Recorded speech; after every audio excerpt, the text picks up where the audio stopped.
Admiral, it's impossible. That wormhole is dead. It's been dead for 4 centuries.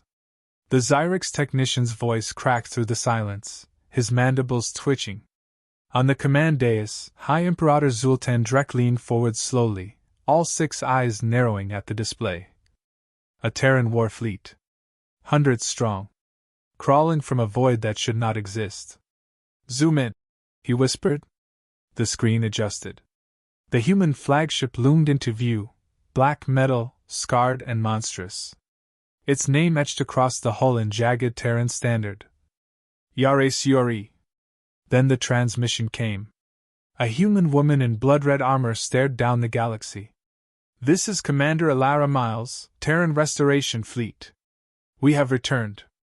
And we remember everything. Systems across the Empire dimmed. The AI warnet trembled. And every species who had once whispered, extinct, felt a cold, human shadow fall across the stars. The sensor tech's claws hovered inches above his console. He blinked once, slowly, then leaned in again, uncertain if his translator implant had glitched. Sir? He rasped. We have an anomaly on the fringe. Admiral Vruktal didn't even look up. He was ancient by Xyrix standards, 3 centuries of patrol, conquest, and silence. Nothing out there but radiation, forgotten rocks, and the void. Define anomaly. The tech swallowed, mandibles twitching. Wormhole. G7746 has reactivated. It's cycling. That made Vruktal turn. Slowly. Carefully. That gate is dead. Yes, sir. 412 years. That's why I called you. The Admiral moved without another word, stepping onto the elevated command dais. He gestured. The holomap obeyed.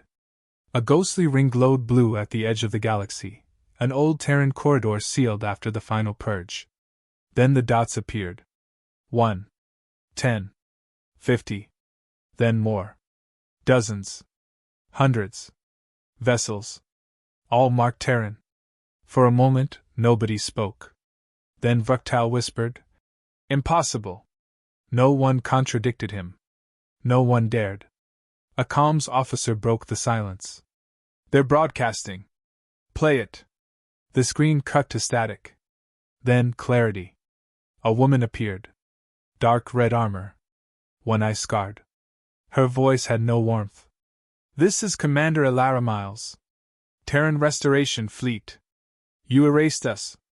Now we return the favor. The feed cut. A soft alarm pinged.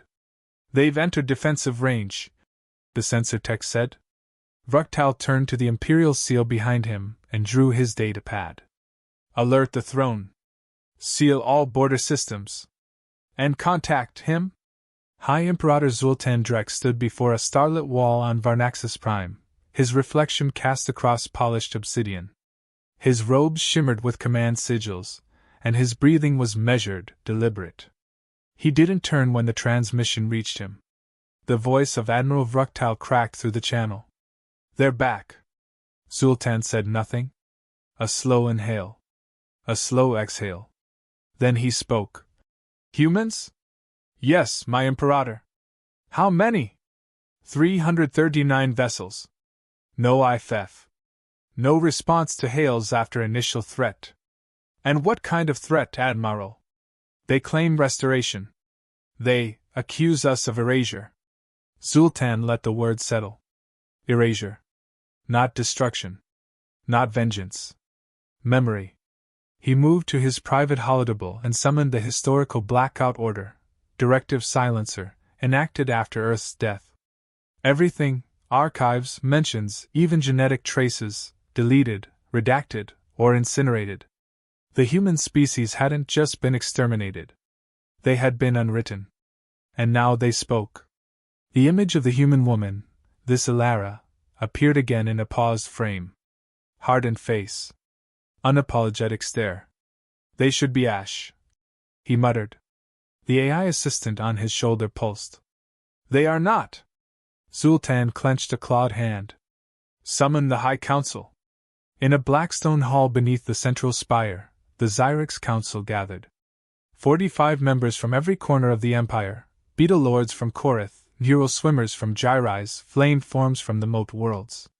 Most hadn't spoken the word human in lifetimes, some had never heard it. And yet here it was. Projected before them in silent loop, the Terran fleet, ghost-like, advancing in perfect formation. The lead ship, massive, jagged, ugly, terrifying. Its name scrawled across the side in Terran standard, Yare Suari. A silence ruled the chamber. Finally, Counselor Vecthon, amphibious and elderly, leaned forward. How is this possible? They found something we missed, Zoltan said, voice low. An archive. A ship. An AI construct. Enough to remember. Enough to build. Do they want war? They want recognition. They want us to remember them. Several counselors shifted uncomfortably. We destroyed their planet, said Vecthon. Not a war. A genocide. Zoltan's gaze hardened. We were cleaning infection. Chaos. Uncontained creativity. We brought order. They're here to break it. Yes. Out near the border, the Terran fleet had stopped. Not a shot fired. Not a word spoken since the initial transmission. They simply sat, dark and silent, in perfect, suffocating formation. A Zyrex scout ship approached, cautiously. It didn't return. No explosion. No warning. Instead, its own black box was ejected. Trailing behind it was a signal. Elara's voice again, quiet and sharp. Try again, and we won't be gentle. Inside the black box was the scout crew, alive, unharmed, and bound with Terran symbols, not war, memory. Ancient Terran art burned onto the walls. Children's names. Video logs from Earth's last hour. The Zyrex soldiers wept acid through their eyes when they saw it. The message was clear. They weren't here to kill. They were here to haunt. Back in council, panic simmered under the surface. One species suggested offering a tribute. Another proposed apology. Zoltan shut them all down with one word. No. They are a myth resurrected, he said. And myths must be erased. The room fell silent again. We act now. While they still hesitate. Preemptive strike? Someone asked. Not yet. We play civil. We offer talks. But the moment they falter, we strike. All of them. Gone. No one dared object. Not openly. But two delegates exchanged a look. And in the void, orbiting silent stars, the Terran fleet remained, waiting. The next morning, a single encrypted message arrived from the humans. No introduction. No formality. Just this. Neutral moon. One cycle. Bring the council. Or we will bring our history. Elara Miles stood alone in her private chamber aboard the Yare Suari, hands clasped behind her back, eyes locked on a screen of static. The void always looked the same, endless, quiet, indifferent. But today it was listening. A soft knock. Then the door slid open. Captain Rourke stepped in. Broad-shouldered, graying at the temples, one eye replaced by an orbital uplink. They're hesitating, he said. Zyrex defense grid still hasn't powered up. Of course they're hesitating, Elara replied. They buried us under centuries of silence. Now we come back wearing the names of their dead. She turned to face him, expression unreadable. Report. Rourke handed her a slate. Fleet formations are holding. Cloak cycling at 94%. No power spikes from the moon. The scouts we released made it back clean. One Zyrex skiff tried tailing us. We tagged it, returned the favor. Alive? He nodded. Shaken. Good. She dismissed him with a glance. When the door closed again, she sat, slowly, deliberately, and activated the interface embedded into her desk. The holodisplay shimmered, and faces appeared. Dozens of them. Not officers. Not politicians.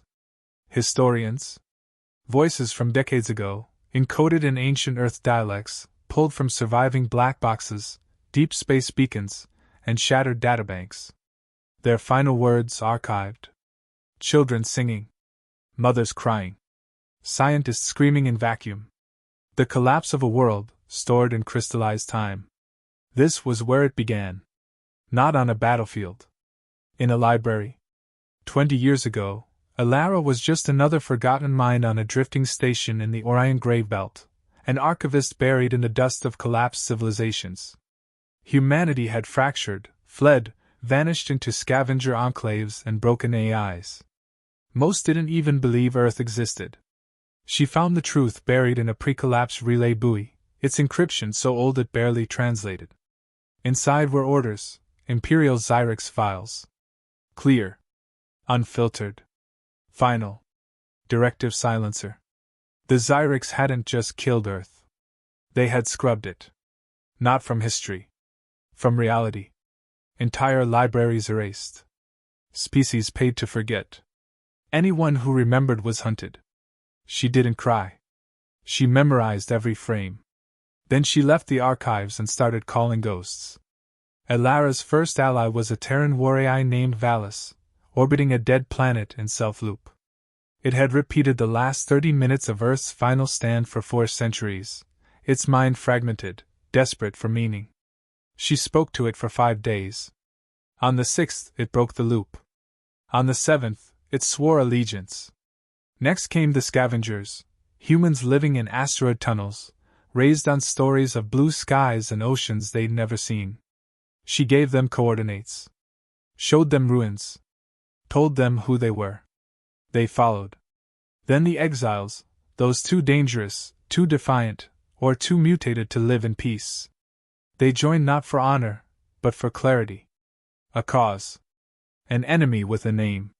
Within 5 years, she had a fleet of rusted ships, rogue machines, bitter survivors, and a name no one dared speak.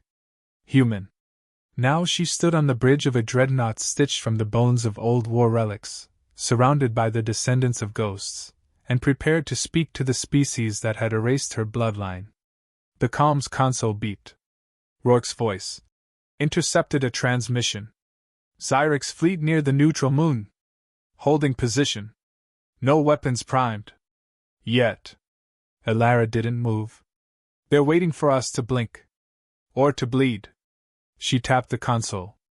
Broadcast to fleet, passive cloak up, shields warm, weapons cold. Eyes forward. Across the Terran fleet, crews braced. On board the Resolve, an ex-miner from Kepler 9 polished a railgun with his father's dog tags around his neck. Inside the Whispering Star, a choir of AI consciousnesses sang a memory of Earth's dawn in binary. In the Bitterhome, a woman who'd been born aboard a fuel barge stared at a hollow of a planet she never touched and whispered, "We're going home." Back in Alara's war room, a panel slid open. Holograms flickered, alien silhouettes.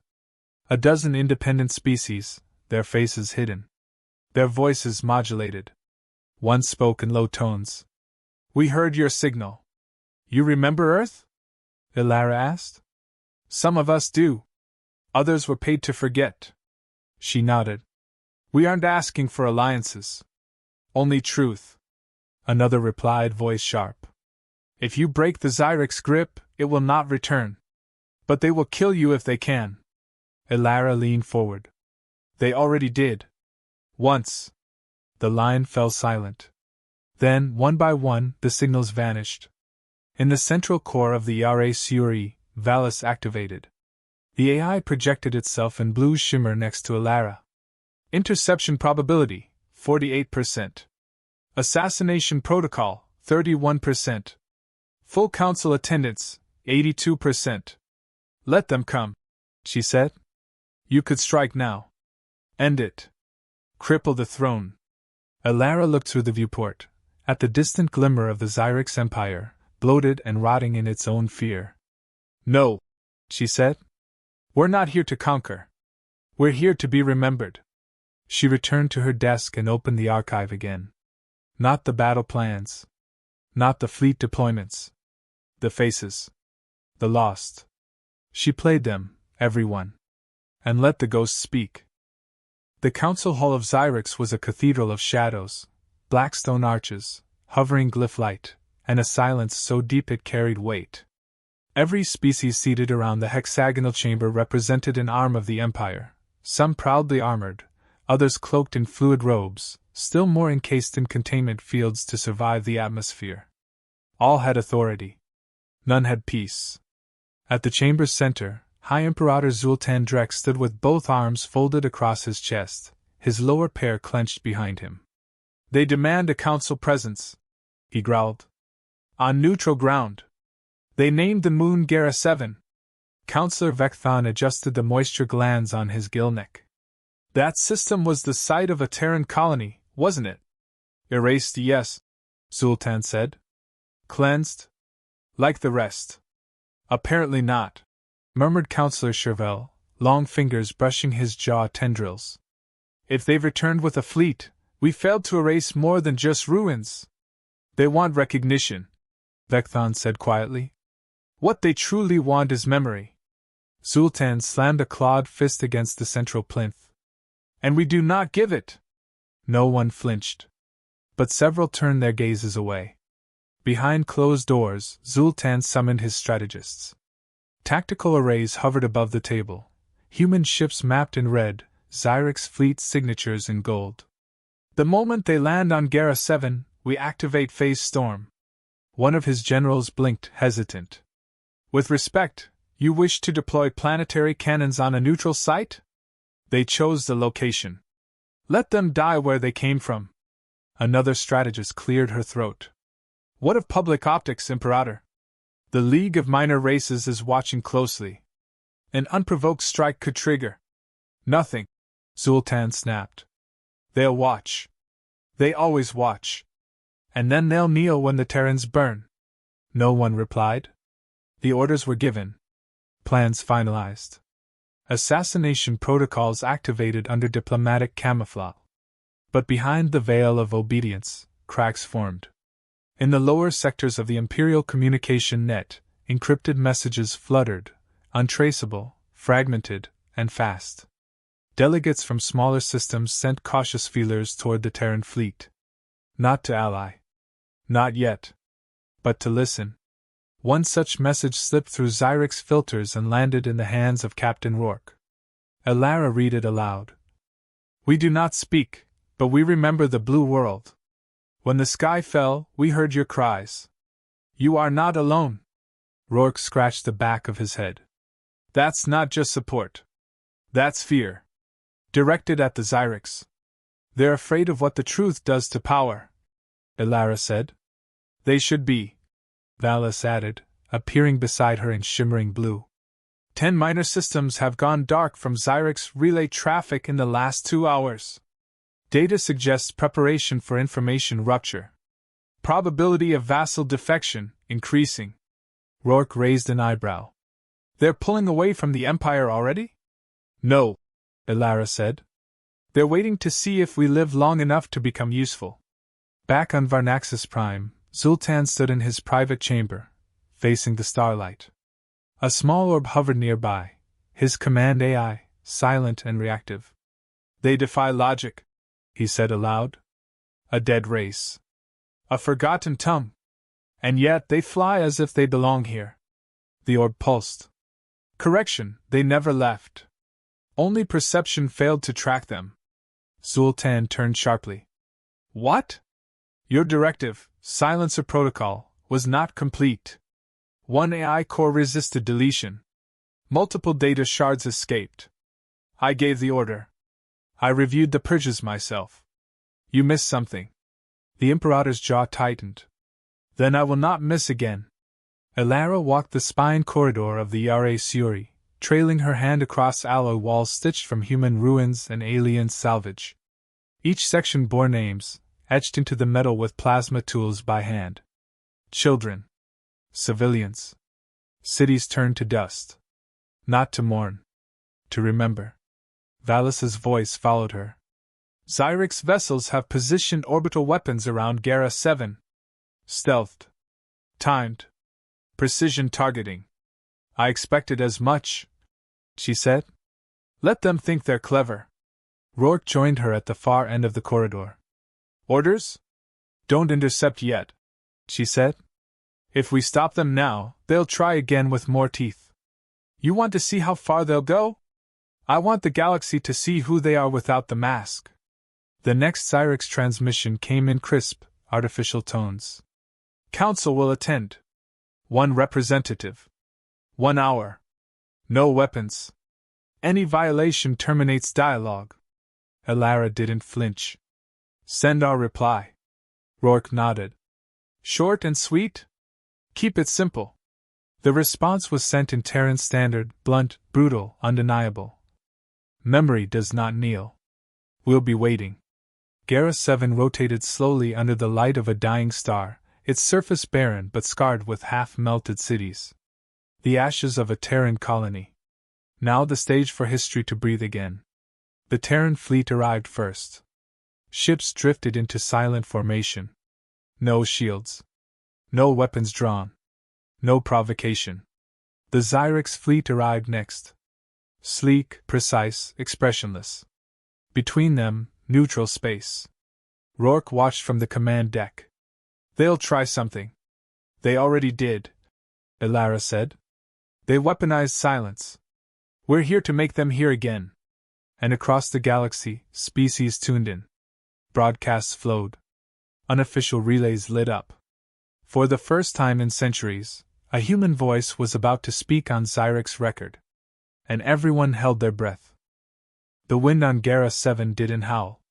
It scraped, like ash against metal, like memory dragged over bone. Elara Miles stepped off the shuttle first, her boots pressing into what used to be a city square. The landing platform had been rebuilt overnight by her engineers, flat, bare, framed by the melted remains of a pre-collapsed Terran colony. Everything else was untouched, crumbled homes, shattered school spires, charred roads. She didn't wear ceremonial armor. No banners. Just the red-black combat suit she'd worn since the restoration began, with her fleet's insignia etched above her heart, 3 broken stars orbiting a single black sphere. Behind her, Captain Rourke and 2 aides fanned out, silent and alert. At the far end of the platform, the Cyrix delegation arrived. Zoltan Drek walked alone. No guards. No drones. He wore robes threaded with imperial script, each line a summary of conquest. His breathing was slow, shoulders squared, his gaze fixed on Elara with absolute contempt. He didn't speak. Neither did she. They met at the platform's center. For a long time, the wind did all the talking. You have 1 hour, Zoltan said, voice like cold stone. Say what you came to say. Elara didn't move. Do you know what this place was called? He didn't answer. New Alexandria, she said. Built in the final years before Earth fell. They thought they were far enough to survive. They built schools, gardens, a theater. The first was destroyed by Cyrix orbital fire. Zoltan's jaw twitched. It was a legal strike. No one here was armed. They were Terran. They were children. Silence. Elara tapped her wrist console. A hollow projector activated between them, casting a flickering 3D image, grainy footage of New Alexandria's last day. A teacher screaming as debris fell. A child clutching a stuffed bear, mouth open in silent panic. A Cyrix strike tearing the central dome apart in a flash of blue fire. Where did you hide these? Zoltan demanded. They hid themselves, Elara said. AI cores. Drones. Escaped archives. You miss more than you thought. You manipulate sympathy. No, she said. I weaponize truth. Behind her, the Terran fleet remained quiet in low orbit. No targeting arrays active. No shields raised. But from above, they watched everything. Rourke's voice crackled into her calm. Enemy artillery confirmed. 6 Cyrix orbital cannons. Stealth cloaked, armed, and slaved to ground triggers. Good, she replied calmly. They're waiting for your speech to end. It won't. Zoltan moved forward, eyes narrowing. This performance, this theater, it means nothing. You erased us, Elara said, her voice steady. Not just our cities. You burned the idea of Earth. You bribed, threatened, rewrote, and crushed until the galaxy forgot. She gestured to the wreckage around them. But you didn't destroy us. You delayed the story. Sultan laughed, a short, bitter sound. You think words undo conquest? No, she said. But memory endures longer than rule. She raised her wrist again. A new feed broadcast. Not to Xyrix channels, but to every unaligned species, every minor system, every neutral AI. A direct beam, impossible to jam. Footage rolled. Earth's last day. The burning of oceans. Screaming cities. Hacked communication relays replaying farewells on loop. Then audio. A child's voice, shaky and small. If anyone finds this, please remember my mom's name. It's Ellie Miles. She made soup on Sundays. She sang when the sky got dark. She said stories make you real. Alara's voice followed, low and precise. She was my mother. In orbit, the Xyrix fleet received the transmission. So did 27 vassal systems. So did the slave networks of the moat worlds. So did the silent machines orbiting the black moons of Gyrise. And suddenly, all across the Xyrix Empire, people were remembering. Sultan stepped forward fast, teeth bared. This is an act of war. No, Alara said, stepping into his path. This is an act of history. He hissed. You came for blood. I came to make sure you can never lie again. His hand twitched, subtle, practiced. A signal. Far above, Xyrix command ships prepared to fire. But nothing happened. No flashes. No detonations. Just silence. Then Rourke's voice entered Zultan's ear via private channel. Your cannons are disarmed. We disabled them 40 hours ago. Your own security grid never even noticed. We intercepted everything, every key. You wanted to betray peace? Now we're broadcasting your betrayal to everyone. Alara stepped back, giving him room to breathe in his own failure. You walked into your own trial, she said. We didn't come to fight. We came to prove. Sultan staggered half a step. His empire, for the first time in centuries, had been made vulnerable, by footage, by stories, by memory that refused to stay buried. You think this ends me? He whispered. No, Alara said. This begins you. In textbooks. In recordings. In nightmares. Forever. The feed ended. The platform lights dimmed. Alara turned away without another word, her back to the most powerful ruler in the known galaxy. And as her shuttle rose into the sky, she spoke to her crew. He blinked. Rourke grinned. And the stars were no longer silent. Zultan Drek stood in the center of his personal command sanctum, eyes fixed on a single phrase blinking across his war table in silent, looping defiance. Your legacy is memory. And memory now belongs to Earth. He didn't move. Couldn't. The transmission was still echoing through vassal systems. Civilian networks were overloaded. Pirate broadcasters were repeating it like gospel. The Terran broadcast had pierced every firewall. The Empire's silence was broken. Status, he rasped. His AI, once obedient to every impulse, hesitated. Multiple outer systems no longer responding. Minor uprisings reported in Sector 9. For relay moons have cut comms. Central propaganda net is compromised. And the throne's arsenal? Offline. Security relays overwritten. How? The Terran AI anticipated the assassination sequence. They fed false diagnostic data into our own predictive net 3 days ago. He stared at the AI's pulsing core. You're telling me we were infiltrated before we even agreed to meet? Yes. He closed his eyes. For 1 second, the universe felt very small. Above Varnaxis Prime, a shadow spread across the planet's orbit. The Yare Suari had arrived. Behind it, the Terran fleet, perfect lines, still no weapons drawn. Captain Rourke studied the Empire's flagship grid. No movement, he said. Their defense satellites are looping nonsense code. Surface cannons are jammed. Looks like they're waiting for permission that never comes. Elara stood beside him, arms folded. They're not waiting for orders, she said. They're waiting for someone to fix the narrative. But we didn't leave one for them. She activated her console. Begin final transmission. The message broadcast was short. To the citizens of the Xyrix Empire. You were not born liars. You were trained to forget. We are not here for revenge. We are not here to rule. We are here so your history includes us. Look to your archives. Then look at us. And decide who you want to be. It ended with no anthem, no emblem. Just Earth's name. For the first time in 4 centuries, it was spoken without fear.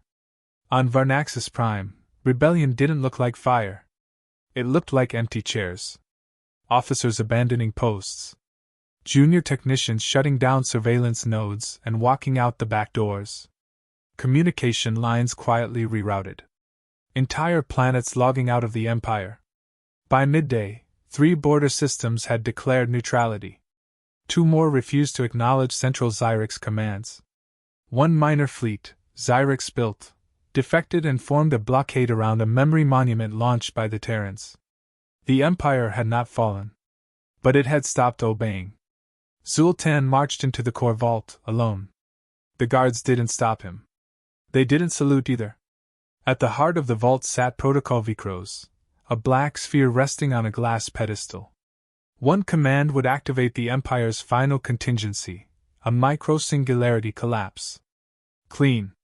Precise. It would erase Varnaxis Prime. Billions of citizens. Himself included. Better to end than to be remembered as weak. He raised his hand. The command AI pulsed red. Denied. He froze. Protocol rejected under Article 0. Legacy threat. Humanity has re-established historical presence. You're refusing me? Zoltan whispered. You no longer have sole authority.